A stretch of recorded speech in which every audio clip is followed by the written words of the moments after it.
नमो ज्ञानेश्वरा नमो ज्ञानेश्वरा. निवृत्ती उदारा सोपानदेवा.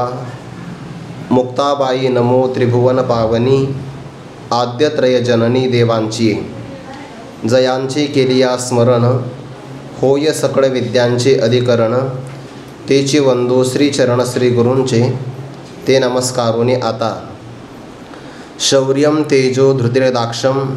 युद्धे चाप्य पलायनं. दानमीश्वर भावश्च क्षात्रं कर्म स्वभावजं. आनी पानी होका भल तेतुके. परिते जिनवनी पद्म फाके. का आकाश उंचिया जिंके आवडे तयाते. कैवल्य साम्राज्य चक्रवर्ती विश्वमौली ज्ञानोबाराय सकल ब्रह्मनिष्ठ गुरुजनांच्या परमकृपेने श्री भगवती ज्ञानेश्वरीच्या 18व्या अध्यायाचा आपण विचार करत आहोत. परमार्थ मार्गावर अग्रेसर होणाऱ्या सगळ्या साधकाला काही लक्षणं किंवा साधनं त्याच्या अंगी बाणावी लागतात. त्यापैकी सगळ्यात प्रबल साधन जे प्रारंभापासून तर अंतिम अवस्थेपर्यंत उपयोगाला आहे त्याला वैराग्य असं म्हणतात. वीतरागते सारिखा जोडोनी ठेविला सखा. तो आघवियाची भूमिका सवे चाले.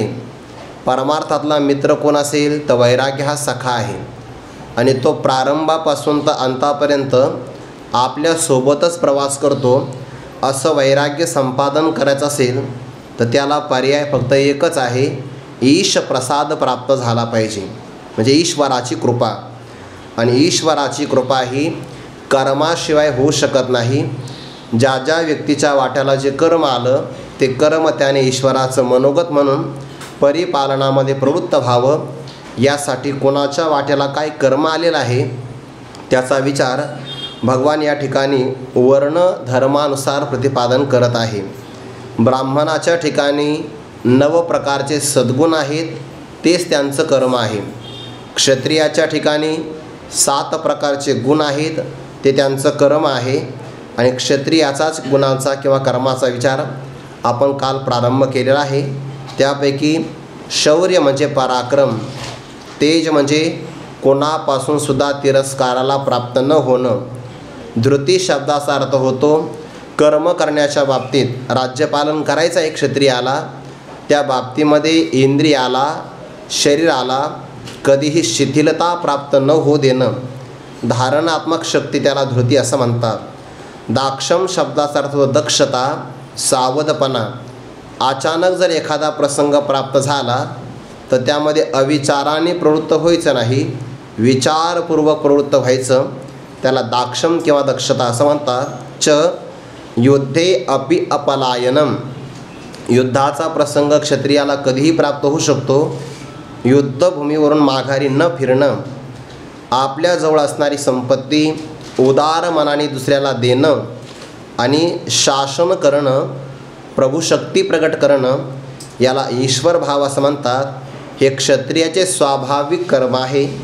त्यापैकी शौर्यं तेजो धृतीही या पदांचा काल आपण विचार केलेला आहे. आता दाक्षम म्हणजे दक्षता, सावधपणा कशाला म्हणतात तो विचार सांगतात. क्षत्रियही सावधच असावा आणि साधकही सावधच असावा की नाही. भगवंतांनी म्हटलं आहे, श्रद्धावान लभते ज्ञानम तत्पराहा संयतेंद्रियाहा. सावध आहे तोच साधक आहे. प्रमादी किंवा बेसावध असेल तर साधकच नाही. आणि हे सावधानता हे फक्त पाठापुरती नाही आहे, दिवसभर असावी लागते की नाही. सावध नित्यनवादी सजागृतीचा. प्रत्येक क्षणाला जसं एखाद्याच्या पायामध्ये जर काटा रुतला तर तो दिवसभर कोणतंही काम करू द्या त्याला तो पायातला काटा कायम सलत असतो. किंवा डोळ्यामध्ये जर एखादा खडा असेल तर तो खडासुद्धा सलत असतो बघा. तशी ज्याच्या मनातली जागृती कायम असते, जो सावध आहे त्याला साधक असं म्हणतात. त्या क्षत्रियाला सुद्धा दक्ष राहावं लागतं की नाही. दक्ष असेल तर तो आपल्या राज्याचं अंतर्गत संरक्षण आणि बाह्य असणारी राष्ट्राची सीमा सुरक्षा करू शकतो, नाहीतर त्याच्या राज्यावर कधी पण आक्रमण होऊ शकतं. ते ज्ञानोबारायांनी 13व्या अध्यायामध्ये एक ओवी दिलेली बघा. समर्थ पुरुषाबरोबर जर आपला हाडवैर पडला असेल तर ज्याप्रमाणे तो पुरुष 8ही पहार समर्थेसे वैर जया पडिले हाड खाईर. तो जैसा आठही पहार परजोनी असे त्याला सावध असावं लागतं बघा. मग क्षत्रियसुद्धा किती सावध आहे बघा. 62 क्रमांकाची ओवी आहे. आणि पाणी हो का भल ते तुके, परी ते जिनोनी पद्म फाके, का आकाश उंची अजिंके आवडे तयाते, तेवी विविधा अवस्था, पातलिया जिनोनी पार्था, प्रज्ञा फळ तया अर्था वेज देनेचे, ते दक्षत्वागा चोख, जेथ चौथा गुण देख, आणि झुंज अलौकिक 5वा गुण. या 3 ओव्यापैकी जवळपास 2.5 ओव्यांचा एकत्र विचार आहे आणि पुढे मग अर्धी ओवी नंतरच्या सद्गुणाला प्रगट करणारी आहे.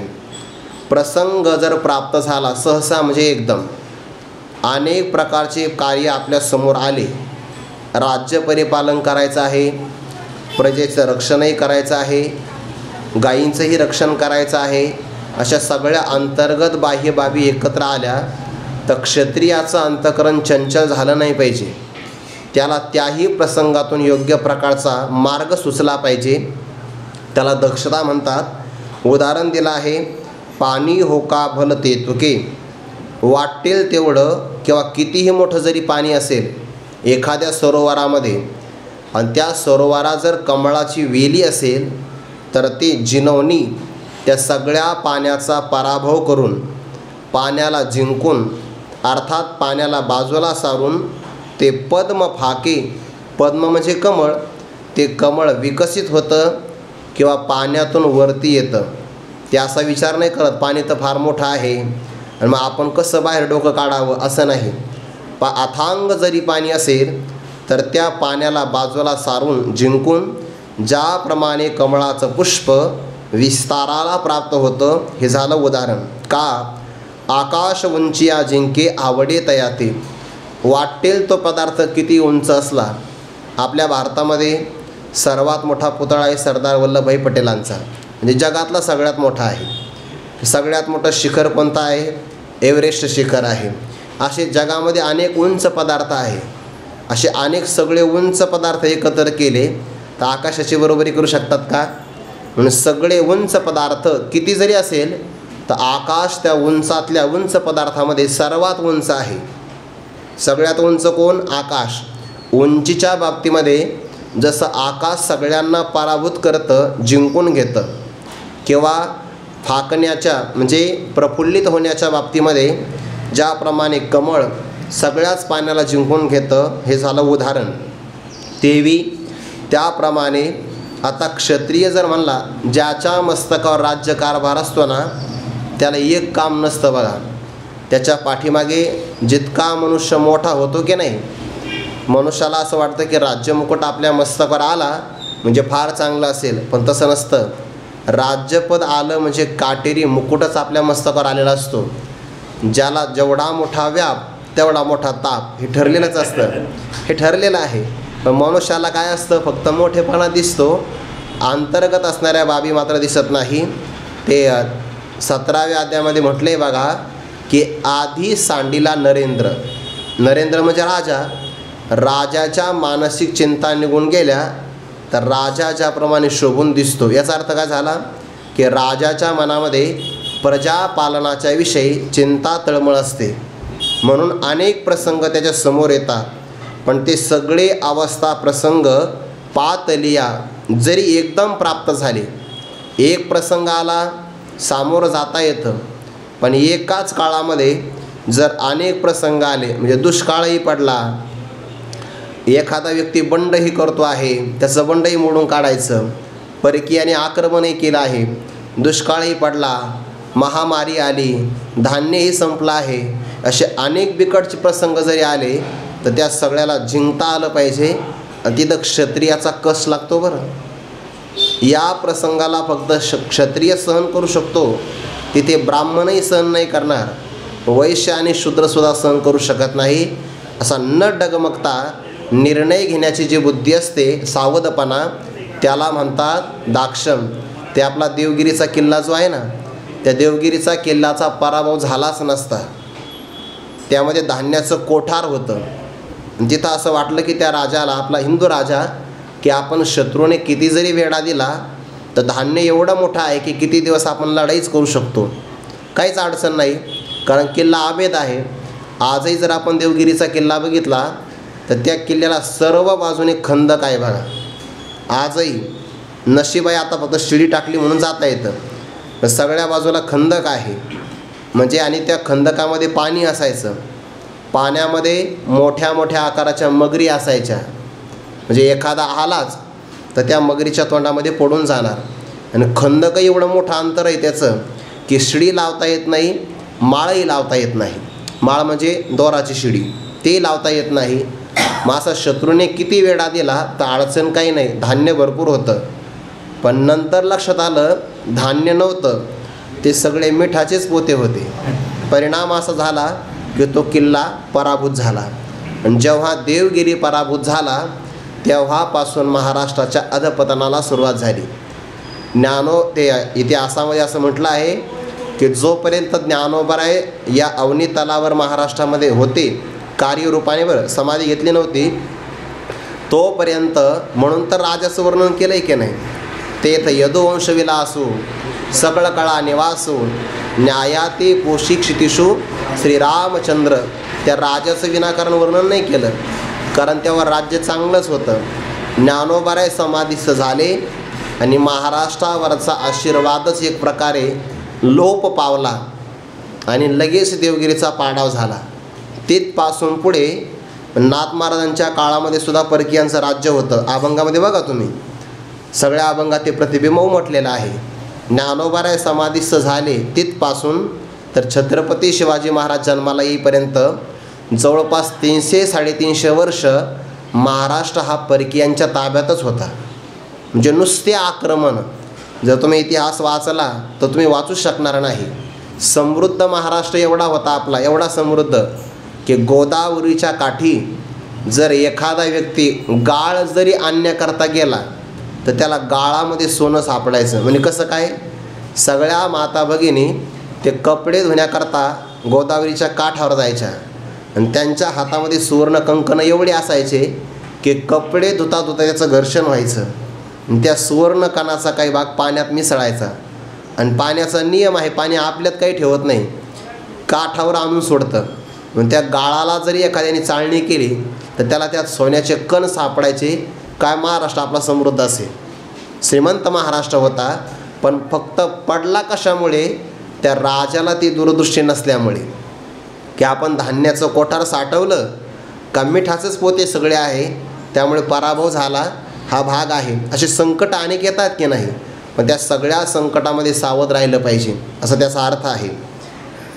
तेवी विविधा अवस्था पातलिया जिनोनी पार्था. प्रज्ञा म्हणजे जे शास्त्राच्या अर्थाला जाणून घेऊ शकते त्याला म्हणतात प्रज्ञा.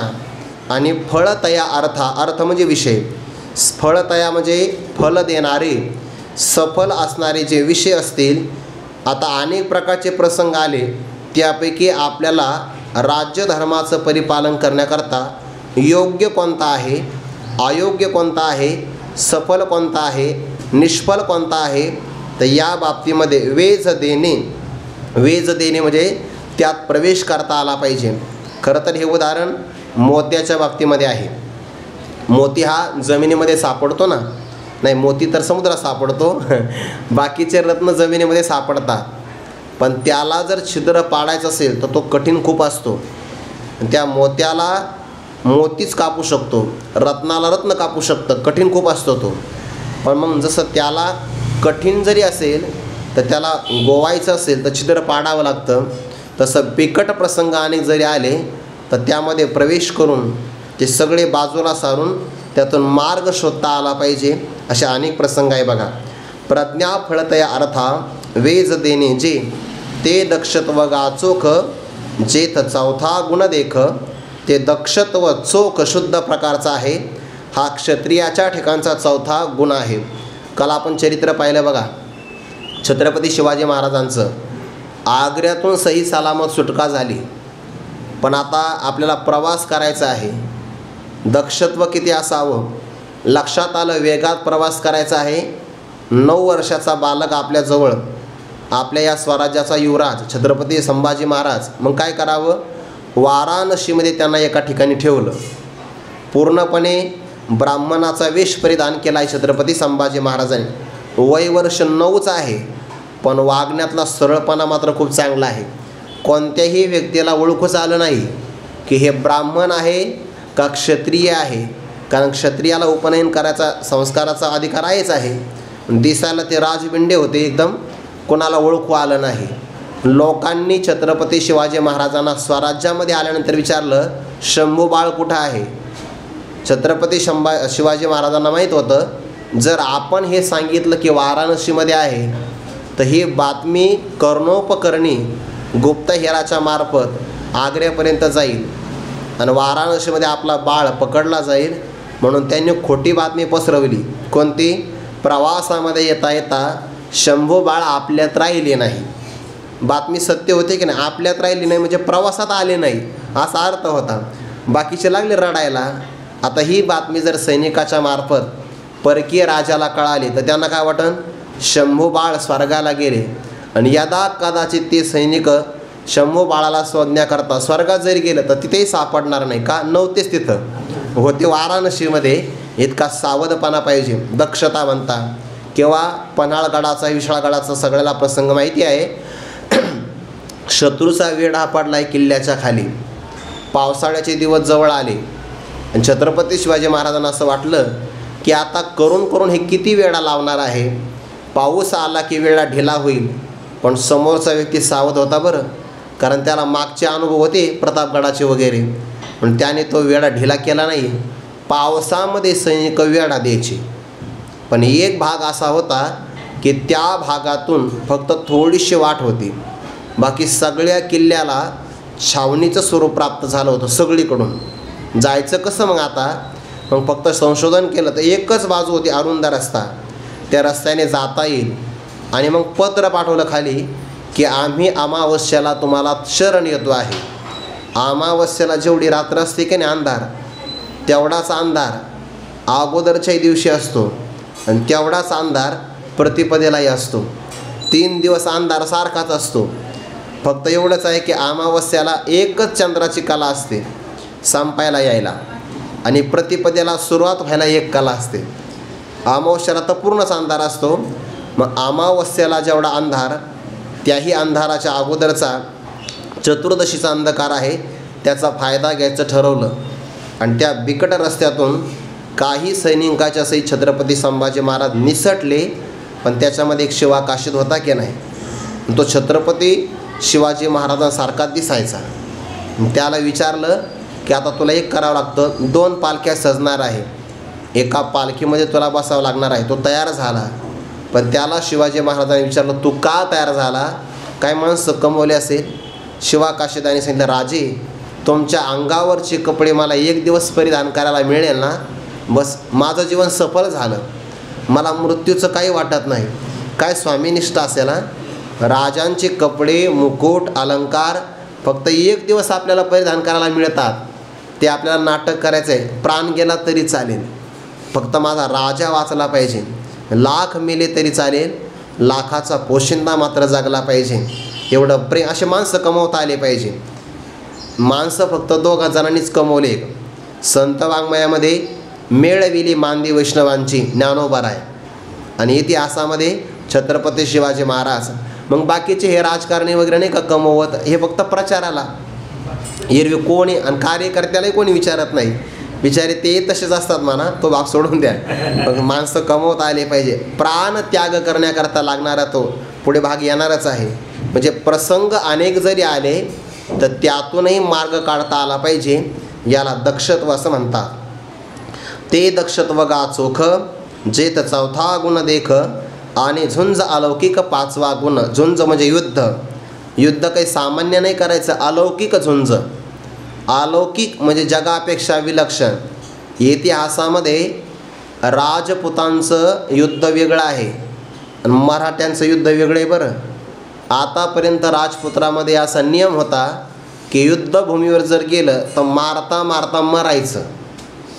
छत्रपती शिवाजी महाराजांच्या त्यामध्ये संशोधन केलं. असं नाही म्हणे, मग मारता येईल तोपर्यंत मारायचं, आणि जर वरचढ झाले तर मग जिवंत मागं यायचं. ला गनिमी कावा असं म्हणतात. या लाल महालामध्ये एक शत्रू आलेला होता. 1.25 लाख फौज होती आणि छत्रपती शिवाजी महाराज निवडक मावळ्यांच्या सैतीत गेले. आता लाल महाल त्यांना लहानपणापासूनच माहिती होता की कोणता रस्ता कुठं जातो, त्यामुळे बाकीचं काही संशोधन करायचं कामच नाही. अंधारात शत्रू मारायचा वरातीचं नाटक करून गेले होते. वरातीमध्ये जायचं वाद्य वगैरे घेऊन आणि शत्रूचा काटा काढायचा, कापायचा रात्री आणि मगच बाहेर यायचं. बाहेर येताना यांनीच आवाज वाढवून दिला बाकी सैनिकाला, धावा धावा धावा, आक्रमण झालं आहे. बाकीचे सैनिक महालात गेले आणि माघारी निघून आले. पण आपल्याला आता हे पकडू शकतात, आपलं सैनिक 9,000चं आहे, 1.25 लाख संख्या आहे की नाही. मग काय करायचं? काही नाही, बैलाच्या शिंगावर मशाली बांधायच्या आणि बैल कात्रच्या घाटामध्ये सोडून द्यायचे. सैनिकांना असं वाटेल की शिवाजी महाराजच मशाली घेऊन पळत आहे. गेले तर या बैलांना बैलच सापडले, असा अर्थ झाला की नाही. याला काय म्हणतात? झुंज अलौकिक 5वा गुण, गनिमी कावा. शत्रूला मारायचं पण शत्रूच्या हातातही लागायचं नाही, कारण प्राण महत्त्वाचं आहे. मारायचं तोपर्यंत मारायचं, जिवंत राहायचं आणि माघारी पळून यायचं. हे जे गनिमी कावा आहे का नाही, हा गनिमी कावा आपल्या इतिहासामध्ये पाहिजे, पाठ्यपुस्तकामध्ये पाहिजे. तो आपल्या सैनिकांनी 4-5 वर्षापूर्वी वापरला बघा. कुठे? सर्जिकल स्ट्राईक करताना ते जमिनीवरच युद्ध केलं, मारले सगळे आणि एकही आपला सैनिक त्यांच्या तावडीत नाही सापडला बघा, सगळे मागं आले. म्हणजे छत्रपती शिवाजी महाराजांचा गनिमी कावा फक्त एकच वापरला तर एवढा उपयोग झाला भारताला. 5-6 वर्ष झाले आक्रमणच बंद झाले परकीय शत्रूचे, इतके शिवाजी महाराज आदर्श आहे. नुसता एक गनिमी कावा वापरला तर एवढं सुरक्षित आहे. सगळी जर आदर्श राज्य परंपरा शिवाजी महाराजांच्या अंमलात जर आणली ना, तर आपलं भारताचं राज्य सुजलाम सुफलाम झाल्याशिवाय राहणार नाही. झुंज अलौकिक 5वा गुण, हा 5वा महत्त्वाचा सद्गुण आहे. सदैव ते युद्धाला तयार असतात. सदैव युद्धाच्या समोर उभे आहे, पाठ दाखवत नाही. आता समोर उभा आहे याकरता एक उदाहरण आणि पाठ दाखवत नाही याकरिता दुसरं उदाहरण. आदित्याची झाडे सदा सन्मुख सूर्यापुढे, तेवी समोर शत्रूपुढे होणे जे का. हे शत्रूच्या समोर उभं राहणं याकरता उदाहरण. आणि शत्रूला पाठ दाखवायचे नाही, चुकवायचे पाठ याकरता दुसरं उदाहरण. माहेवनी प्रयत्नेसी चुक विजेशी जे जैसी, रिपो पाठी नेदीचे तैसी समरंगणी. हा क्षत्रियाचे या आचारी, 5वा गुणेंद्र अवधारी, चहो पुरुषार्था श्री भक्ती जैसे. काय उदाहरण दिलं आहे बघा. पहिलं उदाहरण आहे आदित्याची झाडे. आता याचे 2 अर्थ आहे बरं. काही जणांचं म्हणणं आहे आदित्याची झाडे म्हणजे सूर्यफुलाची झाडं, पण ही सूर्यफुलाची झाडं सदैव काही सूर्यापुढं सन्मुख नसतात बघा. आदित्याची झाडे सदा म्हणजे जसा सूर्य असेल तशी ती नसतात बघा. किंवा काहींचं म्हणणं आहे की ती सदा म्हणजे पूर्व दिशेला असतात, असा एक अर्थ आहे. पण काही वारकऱ्यांचं म्हणणं असं आहे की आदित्याचं जे झाड आहे ना ते वेगळं आहे, त्याला सूर्यकमळ असं म्हणतात, असं काहींचं म्हणणं आहे. आणि काहींचं म्हणणं असं आहे की ही झाडं इथं सापडत नाही, हे हिमालयामध्ये सापडतात. हे आदित्याची झाडे जी सूर्यदेवतेची झाडे आहे आणि सूर्य उगवला की ती पूर्वेकडे, माध्याने आला की मध्य भागाकडे, अस्ताला गेला की अस्ताच्या दिशेला, अशी ती सूर्याला अनुसरून असतात. म्हणजे काय? कायम सूर्याच्या समोर असतात, असं काही जुन्या लोकांचं म्हणणं आहे. आपण काही ते सूर्य जे झाडं अजून काही पाहिली नाही, आपल्यालाच उठायला उशीर होतो तर काय पाहणार आहे. आदित्याची झाडे सदा सन्मुख सूर्यापुढे, ते कायम सूर्याच्या पुढे सन्मुख असतात. तेवी समोर शत्रू पुढे होणे जे का. शत्रू जर आला तर शत्रूच्या समोर कायम राहायचं, त्याला पाठ फिरवायचे नाही, तोंड द्यायचं आहे. हे क्षत्रियाच्या ठिकाणी असणारा युद्धचाप्य पलायनम अपलायनम ते महत्त्वाचा गुण आहे. समोर शत्रूच्या समोर युद्ध करता करता मृत्यूला प्राप्त व्हायचं, माघारी नाही फिरवायचं, त्याला पाठ दाखवायची नाही. मग पाठ दाखवणं हा प्रसंग कसा चुकवावा त्याकरता दुसरा उदाहरण. माहेवनी प्रयत्नेसी चुक विजे सेजे जैसी. माहेवनी शब्दाचा 2 अर्थ होतो. एक गर्भवती स्त्री किंवा रजस्वला असणारी स्त्री, ती ज्याप्रमाणे प्रयत्नपूर्वक चूक विजे सेजे जैसी. आता त्या स्त्रीला ते बालकाचं संगोपन करायचं आहे किंवा रजस्वाला असेल तर तिला त्या जीवनामध्ये पवित्र कार्यसुद्धा करता येत नाही. आणि म्हणून जशी ती स्त्री प्रयत्नपूर्वक पतिशय्याला चुकविते त्याप्रमाणे हा शत्रूला पाठ दाखवण्याचा प्रसंग चुकवितो. रिपू पाठी नेदिजे तैसे समरंगणी. समरांगण म्हणजे रणांगणावर हा शत्रूला पाठ दाखवत नाही. याचा अर्थ काय झाला? कायम शत्रूच्या समोर उभा राहतो. या बाबतीमध्ये अभिमन्यूचं उदाहरण पाहता येईल आपल्याला. किंवा छत्रपती संभाजी महाराजांचं उदाहरण आहे. कवी कलश आणि शंभूराजे हे दोघे पकडले गेले. वास्तविक संभाजी महाराजांना निसटता आलं असतं बरं, पण आपल्यासोबत असलेला आपला मित्र आहे त्याला एकट्याला सोडून जायचं नाही, म्हणून त्यांनी त्या प्रसंगाला पाठ दाखवली नाही. पकडले गेले ते, पण मात्र तो प्रसंग सोडला नाही. किंवा अभिमन्यूचा प्रसंग माहिती आहे. ते चक्रव्यूहामध्ये फसल्या गेले. आता प्रवेश करायचं माहिती आहे, पण बाहेर निघायचं माहिती नाही ना. नाहीतर एकटे ते आत गेले होते, बाहेर येता आलं असतं त्यांना कसं का होईना, पण नाही. क्षत्रिय आहे, झुंज द्यायची पाठ फिरवायचे नाही. एक प्रसंग असा आला की अधर्माचा आश्रय करून या कौरवांनी एकट्या अभिमन्यूला गाठलं आणि वीरगतीला प्राप्त करण्याकरता भाग पाडलं. पण अभिमन्यूने त्या प्रसंगामध्ये प्राणाची पण याचना नाही केली आणि त्या प्रसंगातून ते पळूनसुद्धा गेले नाही. याला म्हणतात झुंज अलौकिक 5वा गुण. हा क्षत्रियाचे आचारी आचरणामध्ये 5वा गुणेंद्र अवधारी 5व्या प्रकारचा गुणेंद्र म्हणजे काय? श्रेष्ठ गुण किंवा मुख्य गुण आहे. क्षत्रियाचं सगळ्यात महत्त्वाचं लक्षण कोणतं असेल माहिती आहे का? तर ते आहे युद्ध करणं, युद्धातून माघारी न फिरणं. चहू पुरुषार्था श्रीभक्ती जैसे. धर्म अर्थ काम आणि मोक्ष हे 4 पुरुषार्थ आहे. पण 4 पुरुषार्थाच्या मस्तकावर प्रेम लक्षणात्मिका देवाची भक्ती करणं हा 5म पुरुषार्थ आहे. बघा, चहू पुरुषार्था ते त्यागिती, 4 मुक्ती उपेक्षिती, 5म पुरुषार्थाची प्राप्ती मजपडियंती उद्धवा भागवतामध्ये आलेला आहे. 4 प्रकारचे मोक्षही सोडतात, 4 प्रकारचे पुरुषार्थही टाकतात आणि प्रेम लक्षणात्मिका भक्ती या 5म पुरुषार्थाला भक्त प्राप्त करतात. या करताच तर मग मोक्षपद तुच्छे केली या कारणे आम्हा जन्म घेणे युगायुगी. याला 5म पुरुषार्थ असं म्हणतात. चहू पुरुषार्थाच्या मस्तकावर जशी भक्ती श्रेष्ठ आहे तसं मागे आलेल्या शौर्य, तेज, धृती आणि दक्षता यांच्यामध्ये झुंज अलौकिक 5वा गुण हा गुण किंवा मुख्य आहे, श्रेष्ठ आहे. 5वा गुणेंद्रावधारी चहू पुरुषार्था श्री भक्ती जैसी. त्यातून ते कधी पलायन करत नाही, युद्ध करतच राहतो. प्रसंग आला तर असा त्याचा अर्थ. आता पुढे आहे दानम. आणि जालेने फुले फळे शाखिया जैसी मोकळे का उदार परिमळे पद्माकर. हे आपण जर संतांचं चरित्र पाहिलं की नाही तर तुकोबारांच्या चरित्रामध्ये क्षत्रियत्वाचा संबंध येतो. बघा, चंद्रगुप्त मौर्यांचा जो काही वंश आहे की नाही त्यातलेच असणारे एक मौर्य सातारा परिसरामध्ये आले आणि त्यांचं मौर्याचं आडनाव मौर्य झालं, म्हणजे क्षत्रियांचा संबंध लागतो. किंवा ज्ञानोबारांचे आजोबा पणजोबा यांचा संबंध जर आपण पाहिला तर ते कुलकर्णी होते, पण देवगिरीच्या राजाच्या दरबारामध्ये त्यांनीसुद्धा पराक्रम गाजवलेला आहे. म्हणजे क्षत्रियांचा काही ठिकाणचा गुण त्यांच्याही वंशामध्ये आलेलाच आहे. इतिहास पाहिला तर आपल्या लक्षात येईल. क्षत्रियाकडे झुंज आहे, साधकाकडे सुद्धा झुंजच आहे की नाही, त्यालासुद्धा युद्ध करावं लागतं. रात्रंदिवस आम्हा युद्धाचा प्रसंग, आंतरबाह्य जग आणि मन युद्धच करावं लागतं.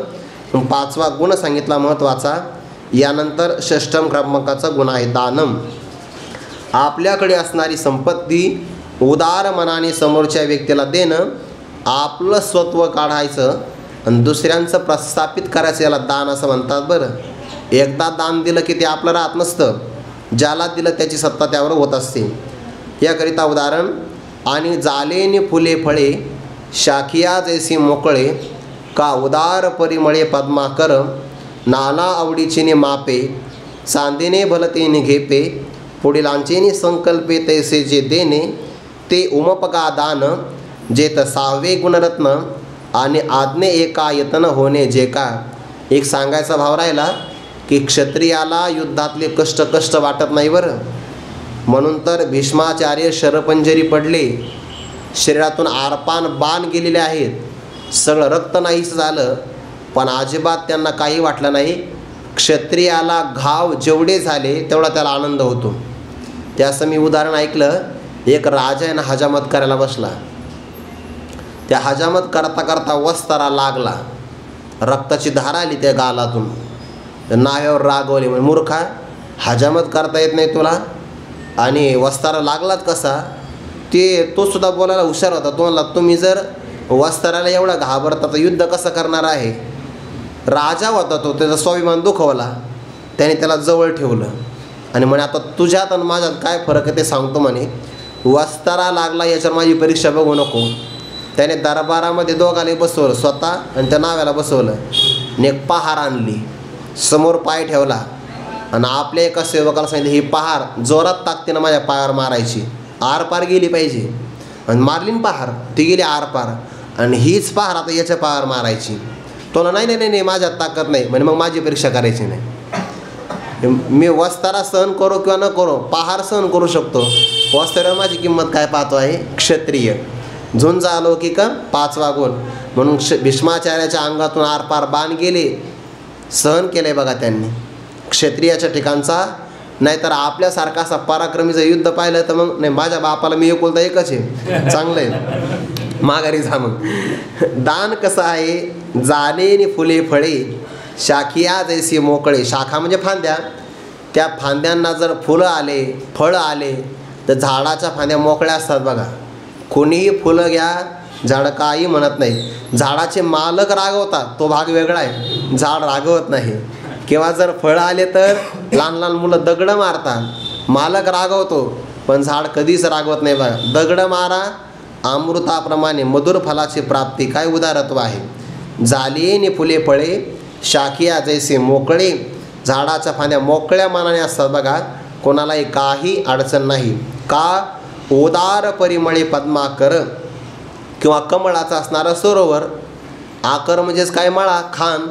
आणि पद्म म्हणजेच काय, कमळाचं असणारं सरोवर, पद्माकर म्हणतात त्याला. ते कसं आहे, परिमळे उदार, सुगंधाच्या बाबतीमध्ये उदार आहे. ते असं म्हणतात का, मालक आला की त्याला सुगंध, बाकीच्यांनी GST भरायचा असं म्हणतं का, नाही नाही, सगळ्यांना सारखाच सुगंध आहे मोकळ्या मनाने. किंवा 3रं उदाहरण, नाना आवडीचे मापे, चांदीने भलतेने घेपे, पोडी लांचेने संकल्पे, तैसे जे देणे ते उमपगा दान. आवडीचे मापे, आपल्या मनाच्याच मापाने, चांदीने चंद्राचा प्रकाश, भलतेने घेपे. वाटेल तो पुरुष चंद्राचा प्रकाश आपण आपल्या आवडीच्या मापाने घेऊ शकतो. चंद्र आपल्याला परावृत्त करतो का, नाही. जेवढा प्रकाश घ्यायचा तेवढा घ्या. तैसे पोडी लांचेनी संकल्पे जे देणे. समोरचा मागणारा व्यक्ती आपल्या समोर आला की त्याच्या संकल्पाने ते देऊन टाकणं, ते उमपगा दान. उमप म्हणजे विपुल, मोठं असणारं दान. क्षत्रियाच्या ठिकाणचा हा 6व्या प्रकारचं गुणरत्न आहे. ते कर्णसुद्धा क्षत्रिय आहे बरं, फक्त जन्म त्या सूर्यमंत्रापासून अगोदर झाला म्हणून, नाहीतर मग कर्ण क्षत्रियच आहे, सूर्यपुत्र आहे आणि कुंती मातेचा मुलगा आहे. क्षत्रियाच्या ठिकाणी दान हा स्वभाव निसर्गता आलेला असतो. असं म्हणतात की एकदा कर्ण दुर्योधनाची जी काही धर्मपत्नी आहे तिला माहेरी पोचविण्याकरता निघाला. ते जातात ना मुळहारी वगैरे, मुराळी म्हणतात त्याला आपल्याकडे, जावं लागतं. पण तो कर्ण निघाला. आता रस्त्यामध्ये निघाला तर एक ब्राह्मण आला, त्याला अडचण होती. त्याने सांगितलं, अहो मला क्षमा करा, ही काही मागण्याची वेळ नाही, पण तुम्ही उदार आहात हे मला माहिती आहे. उदार आहे ना, उदार परिमळे. मला अडचण आहे, मला थोडंफार सुवर्णदान पाहिजे. कर्णाने विचार केला, तू जर माझ्या महालात आला असता तर तुला अडचण नसती, पण तुला माघारी पाठवणं योग्य नाही. नजर गेले दुर्योधनाच्या पत्नीवर. काढा अलंकार सगळे, फक्त मंगळसूत्र ठेवायचं.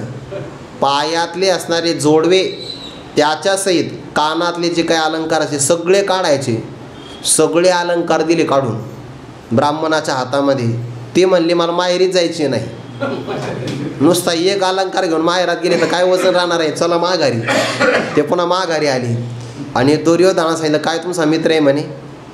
असं असतं का म्हणे, मी प्रवासाला निघाली, प्रवासाला निघण्यामध्ये आणि लग्नात हजर राहण्यामध्ये विशेष आनंद असतो महिलांना. ते वारीत सांगावं लागतं मौल्यवान वस्तू जपा. वारीत काही गरज आहे का बरं आणायची, पण वारीसुद्धा आणल्याशिवाय राहणार नाही. कुठं वजन टाकावं हेच कळत नाही. ते आता प्रवासाला निघायचं कशाला अलंकार पाहिजे, आपण वारीला चाललो, चोर असतात सगळं काही काय. पण जेव्हा चोरीला जातात की नाही, माझ्यासमोर 2-3 उदाहरणं आहे. त्यांना 3 कार्तिक वारीला धाडा घेतला आहे त्यांनी. 5-5, 7-7 हजार रुपये चोरीला गेले. आम्ही म्हणलं आश्रमात ठेवा, आश्रमात कुलूप वगैरे लावून मग इंद्रायणीला स्नानाला जा. नाही नाही नाही नाही, कोणी काही करत नाही.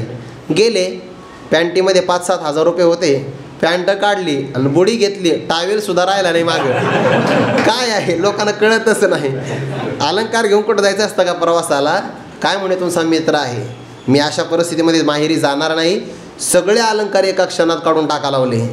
दुर्योधन म्हणला, नशीब आहे तुझं, त्या ब्राह्मणाने फक्त अलंकारच मागितली. तो ब्राह्मण जर म्हणला असता मला एक स्त्री पाहिजे दासी म्हणून, तर तुलाच दिलं असतं. नशीब त्याने मागितलं नाही म्हणे. कर्ण एवढा उदार आहे.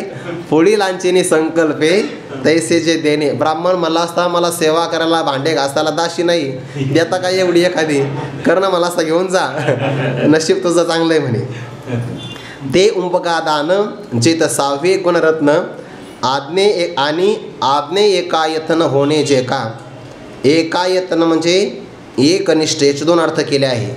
लोकांनी आपली आज्ञा पाळावी, या आज्ञेकरता एकायतन एकमेव ठिकाण आपण होणं, हे क्षत्रियाच्या ठिकाणचा ईश्वर भाव आहे. आणि दुसरा एक भाव केला ज्ञानोबारांनी किंवा महापुरुषांनी, वेदाची जी आज्ञा आहे की नाही, ती आज्ञा पालन करण्याकरता आपण स्वतः एकनिष्ठ होणं. म्हणजे वेदाची आज्ञा कोण पाळू शकतो, हा क्षत्रियच पाळू शकतो. वेदाची आज्ञा त्याच्या एकाच्याच ठिकाणी राहते, असा दुसरा अर्थ केला आहे. म्हणजे काय, वेदाच्या बाहेर त्याचं आचरण नाही आहे, वेद आज्ञा तो उल्लंघन करत नाही, असे 2 अर्थ. वेदाची आज्ञा तो स्वतः पाळतो आणि दुसरा अर्थ त्याची आज्ञा सगळे प्रजेचे लोक पाळतात. आणि आज्ञा पालन करणं म्हणजे शासनाचं, त्याला काय GR म्हणतात की नाही, तो निघाला की सगळे पाळतात ना, तशा प्रकारे त्याने आज्ञा दिली की सगळे पाळतात, त्याला म्हणतात ईश्वर भाव. आज्ञे एकायतन होणे जे का, याकरिता प्रजेवर तो सत्ता गाजवितो. पण कसा, विनाकारण गाजवत नाही बरं. त्या प्रजेला तेवढं प्रेम द्यावं लागतं, तेव्हा प्रजा त्यांची ऐकत असते. हे भाग्य काही राजांच्याच वाटेला आलेलं आहे बरं. नाहीतर प्रजा लगेच उद्रेक करते, आंदोलन करते, बंड करते, किंवा विनाकारण काहीतरी करत बसते, उपद्व्याप करते. सहसा राजाचं ऐकत नाही. पण असे ठराविक राजे भाग्यवान आहे की लोकांच्याच मनात आहे की ते परत परत आले पाहिजे, असं त्याचा अर्थ. पोषोनी अवयव आपुले करविजती मातविले किंवा मानविले, तेवी पालने लोभविले जग जे भोगणे, तया नाम ईश्वर भावो जो सर्व सामर्थ्याचा ठावो, तो गुणाम माझे राव 7वा जेथ. क्षत्रियाचा सगळ्यात मोठा गुण कोणता असेल तर ईश्वर भाव आहे बघा. त्यांची सत्ता किंवा आज्ञा पाळणं सगळ्यात मोठा गुण आहे, सगळ्यात मोठा. त्याला म्हणतात राजा आहे बघा, तो गुणाम माझी राहू. सगळ्या गुणामध्ये राजा कोण आहे, 7 गुणापैकी ईश्वर भाव हा राजा आहे. याकरिता उदाहरण, ज्याप्रमाणे आपण आपुले अवयव पोषोनी मातविले करविजती किंवा मानविले करविजती, आपण आपल्या अवयवांचं अगोदर पोषण करतो आणि अवयव पुष्ट झाले किंवा मातविले म्हणजे मान्य केले, त्यांच्यावर आपण मात गाजविली असा एक अर्थ होईल. आणि मानविले म्हणजे आपल्या मनाला जे मान्य झालं ते कार्य आपण आपल्या अवयवाकडून करून घेतो, पण केव्हा, अगोदर आपण अवयवांचं पोषण करतो. उदाहरणार्थ, आपल्याला वारीला जायचं आहे, वारी कोण करणार, पाय. मग पाय नावाचा अवयव त्याच्याकडून मानविले करविजती, जे आपल्याला मान्य होतं आहे ते आपण करून घेतो, पण केव्हा, अगोदर आपण त्या अवयवांचं पोषण करतो. जर अवयवाचं पोषण नाही केलं तर कार्य करता येत नाही. गुडघाच दुखतो आहे किंवा पायाला चालता येत नाही तर मग कार्य होणार नाही. म्हणून जसे अवयव अगोदर पुष्ट करावे आणि मग त्यांच्याकडून कार्य करून घ्यावे, सगळीकडे बरं. उपवाशी पोटी साधना होत नसते. अगोदर सगळे इंद्रिय शरीर चांगलं करावं लागतं की नाही. शरीरम आद्यम खौर्धर्म साधनम, म्हणून शरीरसुद्धा जपलं पाहिजे ना. आहार तरी सेवेचे, युक्तीचे ने मापी मवीचे, निद्रे ही मान दीजे अवसरे एके, सगळं 6व्या अध्यायामध्ये आले आहे. म्हणून अवयव पोषण करायचे आणि मग आपल्याला जे मान्य होईल ते कार्य करून घ्यायचं. हे झालं उदाहरण. तेवी क्षत्रियाच्या बाबतीमध्ये पालने लोभविले जगजे भोगणे, जे जग आपण, जी प्रजा आपण पालन केलेली आहे आणि पालन करून त्यांना आपण लोभविले, प्रेम देऊन आपल्यावर प्रेम करण्याकरता त्यांना भाग पाडला आहे. असं जग बरं. किती गोड शब्द आहे. राजाने प्रजेचं पालन करावं, पालन करून त्यांचा लोभ, त्यांचं प्रेम संपादन करावं आणि मग त्या जगाचा प्रजेचा भोग घ्यावा. नाहीतर नुसतंच त्रास द्यायचा प्रजेला आणि मग जग भोगायचं, हे मान्य नाही. क्षत्रियाच्या बाबतीमध्ये किती बारकावे ज्ञानोबा यांचा. पालने, ज्याला मोठा राजा व्हायचा असेल त्याने पहिल्यांदा प्रजेचं पालन केलं पाहिजे, प्रेम संपादन करून मग जगाला भोगविणं. अर्थशास्त्रामध्ये एक सिद्धांत आला आहे बघा. राजाने देशाचा कारभार चालविण्याकरता कर घ्यावा, पण कसा घ्यावा. जैसे भ्रमर पराग नेती परी कमळदळे नेनती, हे उदाहरण दिलं आहे. ज्याप्रमाणे कमळाच्या पुष्पावर तो भ्रमर बसतो आणि त्यातला परागकण घेऊन जातो, त्या कमळाला कळतही नाही, तसं राजाने कर घ्यावा, तो प्रजेला कळताही कामा नाही. आणि मग तो कर संकलन करून मग विकास कामं करावी. अर्थशास्त्राचा हा सिद्धांत आहे. पालने लोभविले जगजे भोगणे. आपल्या भारतामध्ये आता कुठंतरी धाड पडली बघा भ्रष्टाचार करणाऱ्या लोकांवर.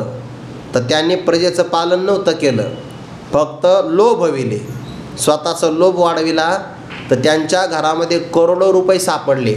आत्ताचीच महिनाभराची बातमी, ईडीने छाप टाकली कुठंतरी. ते भ्रष्टाचारी लोक होते. आपल्या महाराष्ट्रातही झाली, बाहेरच्या राज्यामध्ये सुद्धा. तर तुम्हाला आश्चर्य वाटेल, पैसे मोजणारे जे यंत्र आहे ना, ते यंत्र थकले. माणसं थकतील यात नवल नाही. यंत्र त्याची कॅपॅसिटी बंद पडली. त्यामुळे याच्या पुढं आज आम्ही दिवसभर मोजू शकत नाही. याला म्हणतात भ्रष्टाचार. आणि असे लोक राज्य नाही करू शकत. प्रजेचं पहिल्यांदा पालन करावं लागतं आणि मग जगाला भोगणं.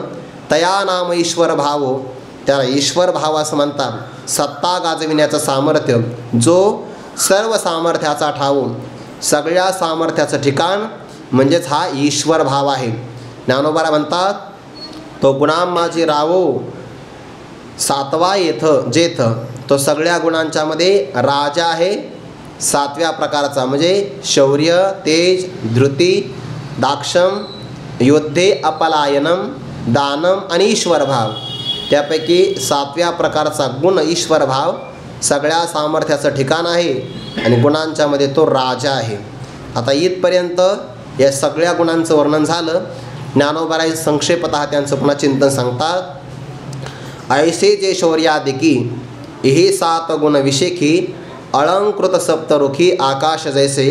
आता उत्प्रेक्षा अलंकारातून यांचं वेगवेगळ्या प्रकाराने वर्णन करतात. आकाशामध्ये ज्याप्रमाणे सप्त ऋषी असतात त्याप्रमाणे क्षत्रिय हा आकाशाप्रमाणे आहे. आणि 7 गुण म्हणजे एक प्रकारे सप्त ऋषी आहे बघा. तैसे ऐसे जे शौर्यादिकी, शौर्य ज्याच्यामध्ये प्रारंभाला आहे, हे 7 गुण विशेखी, या 7 विशेष गुणांच्याद्वारे तो असणारा क्षत्रिय अलंकृत झालेला असतो, म्हणजे सुशोभित झालेला आहे. कसा?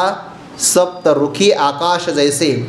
सप्त ऋषींच्याद्वारे जसं आकाश अलंकृत असतं तसा तो शोभून दिसतो आहे. पुढे उदाहरण देतात पूर्ण. दुसरं उदाहरण, तैसे सप्तगुणी विचित्र कर्म जे जगी पवित्र, ते सहज जाण क्षात्र क्षत्रियाचे.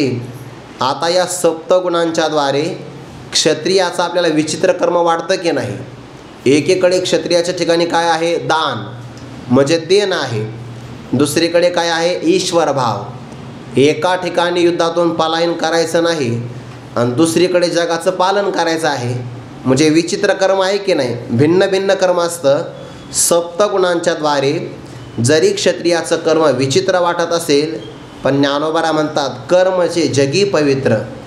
क्षत्रियाचं कर्म हे सगळं जगामध्ये पवित्र कर्म आहे, कारण राज्याचं रक्षण फक्त क्षत्रिय चांगला करू शकतो बरं, बाकीचे चांगले करू शकत नाही.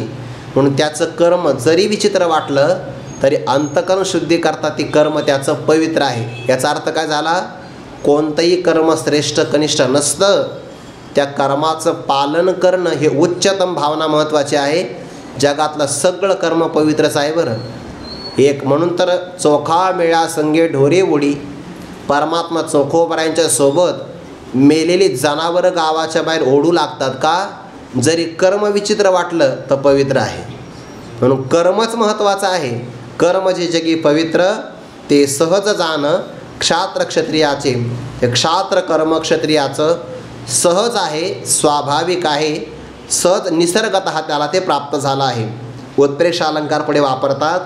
ज्ञानोबा म्हणतात, नाना क्षत्रिय नव्हे नरू, तो सत्व सोनयाचा मेरू, मनोनिगुण स्वर्गा आधारू, साता या. नाना म्हणजे नाही नाही, क्षत्रियाला फक्त मनुष्य म्हणून पाहू नका, तर तो सत्व सोनयाचा मेरू. मेरू पर्वत हा सगळा सोन्याचा आहे, आणि तसा क्षत्रियसुद्धा सत्व नावाचा सोन्याचा मेरू पर्वत आहे. म्हणजे काय? क्षत्रियसुद्धा सत्वगुणापासूनच झालेला आहे की नाही? पाठीमागे ओ येऊन गेली ते तर सत्वे आपुले अंगी, समीन निमीन भागी, दोघे केले नियोगी, ब्राह्मण क्षत्रिय. क्षत्रियसुद्धा सत्वगुण हा सोना आहे, आणि त्या सोन्याचा मेरू पर्वत आहे. म्हणून तर मेरू पर्वत जसा स्वर्गाला आधार आहे, तसा 7 गुणांच्या स्वर्गाला हा क्षत्रिय नावाचा सोन्याचा मेरू पर्वत आधार आहे. मनोनिगुण स्वर्ग आधारू साता या, ना तरी सप्तगुणार्णवी, परिवारली बरवी, हे क्रिया नव्हे पृथ्वी भोगी तसे तो. आपली जी पृथ्वी आहे की नाही, ही 7 समुद्राने वलयांकित आहे बघा. 7 समुद्र या पृथ्वीमध्ये आहे, आणि 7 समुद्राने अलंकृत केलेली पृथ्वी शोभून दिसते आहे. तसा क्षत्रिय एक प्रकारचा राजा आहे बघा, त्याचं कर्म एक प्रकारची पृथ्वी आहे. राजा म्हटलं की त्याला पृथ्वी असणारच. मग उदाहरण देतात, सप्तगुणार्णवी, अर्णवी म्हणजे समुद्र, 7 गुण हीच एक समुद्र आहे, आणि त्या समुद्राच्या द्वारे तृतीय विभक्ती, परिवारली वेष्टिलेली बरवी, हे क्रिया नाही. क्षत्रियाचं कर्म 7 गुणांनी संपन्न होतं, त्याला फक्त क्रिया म्हणू नका, ती पृथ्वी आहे, आणि या पृथ्वीला या कर्माला भोगणारा तो क्षत्रिय राजा आहे. जसे राजाला पृथ्वी असते, तसं क्षत्रिय राजाला 7 गुणांच्या समुद्राने अलंकृत झालेली कर्म नावाची पृथ्वी तो भोगत आहे, म्हणजे क्रिया करतो आहे असा त्याचा अर्थ. का गुणांचे 7 ओगी, हे क्रिया ते गंगा जगी, तया महोदधीच्या अंगी विलसे जैसी. आता समुद्राचं उदाहरण देतात. क्षत्रियाला म्हणतात तो समुद्र आहे, आणि 7 गुण ही एक प्रकारची गंगा आहे. गुणांचे 7 ओगी. जर आपण गंगा सागरला गेला, मी तर काय अजून गेलो नाही, बघू जाऊ एखाद्या वेळेस. असं म्हणतात की गंगा सागराला गेल्यानंतर गंगा 7 ओघाने सागराला मिळते. त्याचे 7 ओघ तयार होतात, तिथे 7 ओघाने मिळते ती. ज्ञानोबा ते उदाहरण घेतात. गुणांचे 7 ओघी, 7 गुणांच्या या ओघांच्या द्वारे हे क्रिया क्षत्रियाचं कर्म ते या जगामध्ये एक प्रकारची गंगा आहे. आणि मग जशी गंगा समुद्राच्या अंगावर विलास करते, तसे क्षत्रियाची 7 गुणातून होणारी क्रिया गंगा त्याच्या अंगावर शोभून दिसते बघा. हे क्रिया ते गंगा जगी, तया महोदधीच्या अंगी विलसे जैसी. महोदधी म्हणजे महान समुद्र, त्याच्या अंगावर विलसून दिसते आहे, शोभून दिसते आहे. परी हे बहु असो देख, शौर्यादि गुणात्मक, कर्मगा नैसर्ग क्षत्र जातीसी. परंतु भगवान म्हणतात ही उदाहरणं राहू दे आता. असो देख, शौर्य ज्याच्यामध्ये आदी आहे असे गुणात्मक कर्म हे क्षत्र जातीसी नैसर्गिक का स्वाभाविक रीतीने प्राप्त झालेले आहे. मग क्षत्रियाच्या रक्तातच हे काय आहे? कर्म गुण आहे, ते त्याला स्वभावता प्राप्त झाले. इथपर्यंत क्षत्रियाचा विचार झाला. आता वैशाचीय जाती उचित जे महामती, ते ऐके निवृत्ती क्रिया सांगो. आता वैश्य त्याचे कोणते कर्म आहे आणि पुन्हा वैश्याची जाती, वैश्य नावाच्या व्यक्तीला जे उचित कर्म आहे ते ऐके ते मी सांगणार आहे. भगवान म्हणतात निवृत्ती क्रिया सांगू, यथार्थ असणारे त्याचे कर्म आम्ही सांगू. पण सांगणार आहे कुणाला? महामती, ज्याची बुद्धी फार मोठी आहे. कुणाची? भक्तराज अर्जुनाची. महान बुद्धिमान असणाऱ्या अर्जुनाला परमात्माता ब्राह्मण क्षत्रिय यांचे कर्म किंवा गुण सांगितल्यानंतर वैश्य आणि शूद्राचे कर्म सांगणार आहे. तो विचार आपण उद्या करू. कुंडली गौरधारी विठ्ठल श्री ज्ञानदेव तुकाराम माऊली ज्ञानेश्वर महाराज की जय. जगद्गुरु तुकाराम महाराज की जय. सद्गुरु जोग महाराज की जय.